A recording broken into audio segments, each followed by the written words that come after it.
ज्योतिष शास्त्र में केंद्र और त्रिकोण, जैसे कि हम आपको बताएंगे अभी कि सूर्य जब केंद्र और त्रिकोण का जब अधिपति होता है या फिर केंद्र या त्रिकोण में विराजमान होता है तो जातक को क्या विशिष्ट सूर्य प्रदान करता है। सूर्यादि नवग्रह में सूर्य को राजा की पदवी प्राप्त है।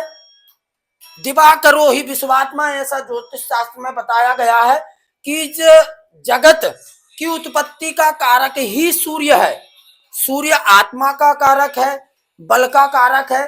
तो आइए इस वीडियो के माध्यम से हम जानेंगे कि सूर्य जब केंद्र या त्रिकोण में विराजमान होता है तो जातक को क्या विशिष्ट प्राप्त कराता है। जैसे कि मैं निहाल पाराशर आप सभी का मेरे चैनल श्री पाराशर ज्योतिष परामर्श में स्वागत करता हूं। आइए हम जानते हैं, जैसे कि सूर्य लग्न में विराजमान है तो सूर्य मेष राशि में जब लग्न में केंद्र में विराजमान होगा तो जातक को विशिष्ट क्या प्राप्त कराएगा।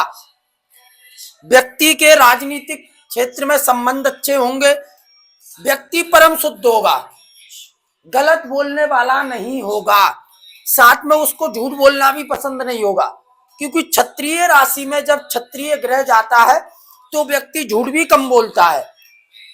साथ में पूजन पाठ कराने वाला, साधु संत महात्माओं की सेवा करने वाला, मंदिर जैसे शिवालयों का निर्माण करने वाला, याज्ञिक कर्मों को कराने वाला, ये गुण साथ में मेष का सूर्य यहाँ पे प्रदान करेगा।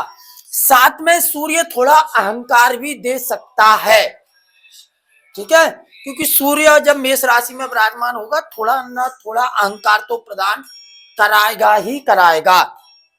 अब हम आते हैं दूसरे केंद्र पर, जिसको हम चतुर्थ स्थान कहते हैं। चतुर्थ स्थान में जब सूर्य केंद्र में विराजमान होता है तो चतुर्थ स्थान से हम माता का विचार करते हैं। जातक की माता बहुत ज्यादा व्यवस्थित दिनचर्या, बहुत सुंदर दिनचर्या वाली माता, साथ में माता का प्रभाव उस घर में अधिक रहेगा जब सूर्य चतुर्थ स्थान में विराजमान होता है। साथ में अपने बंधु बांधव जो हैं उनके प्रशासनिक क्षेत्र में संबंध अच्छे होते हैं। व्यक्ति का जो कुटुंब है, जो बंधु बांधव है, वो व्यक्ति राजनीतिक पदों पर होते हैं जिसका सूर्य चतुर्थ स्थान में विराजमान हो जाए। अब हम आते हैं त्रिकोण पे। त्रिकोण मतलब पंचम भाव, ठीक है। पंचम भाव में जब सूर्य विराजमान होता है तो जातक का पुत्र बहुत बलवान होता है, संतान कम होगी। इस कारण से कम होगी कि सूर्य जिस स्थान में विराजमान होता है उस स्थान से चीजें कम कर देता है, लगाव को कम करता है। तो व्यक्ति का प्रथम पुत्री होना है जब सूर्य पंचम में आ गया। साथ में उसका पुत्र बहुत ज्यादा बलवान होता है। पुत्र के उपरांत भी भाग्योदय होने के चांस व्यक्ति के अधिक रहते हैं। साथ में राजनीतिक पढ़ाइयों को करने में उसकी रुचि ज्यादा रहती है। प्रशासनिक क्षेत्रों के जो पद है उन पदों पर व्यक्ति जाता है, उनसे संबंधित पढ़ाइयों को करने वाला होता है जी, ठीक है। अब फिर हम केंद्र पे आएंगे। सप्तम तीसरा केंद्र है। सूर्य जब केंद्र में सप्तम भाव में विराजमान होगा तो उसकी पत्नी बहुत ज्यादा व्यवस्थित होगी, उसकी पत्नी अहंकारी, थोड़ी क्रोधी स्वभाव की होगी। इस कारण से, क्योंकि सप्तम स्थान से हम पत्नी का विचार करते हैं। साथ में वो जातक किसी के पार्टनर के साथ में कोई व्यापार करता है तो उसका पार्टनर बहुत व्यवस्थित होता है जिसका सप्तम में सूर्य विराजमान हो। ऐसा जातक किसी के साथ में व्यापार करता है तो उसको उत्तर उत्तर लाभ हमेशा मिलता रहता है, क्योंकि सप्तम स्थान से हम पार्टनर का विचार करते हैं, जिसके साथ हम कर्म करते हैं।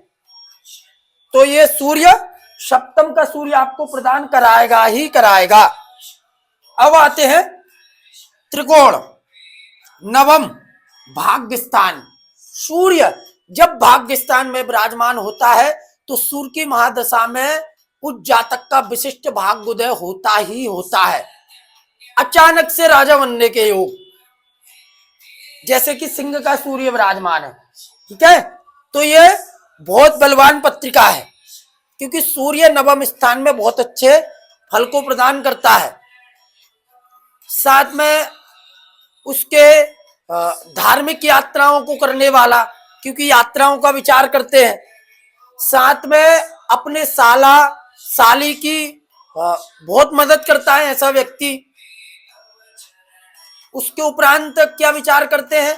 धर्म का विचार करते हैं। ऐसा व्यक्ति धर्म से हमेशा जुड़ा रहता है जिसका नवम में सूर्य होता है, त्रिकोण में।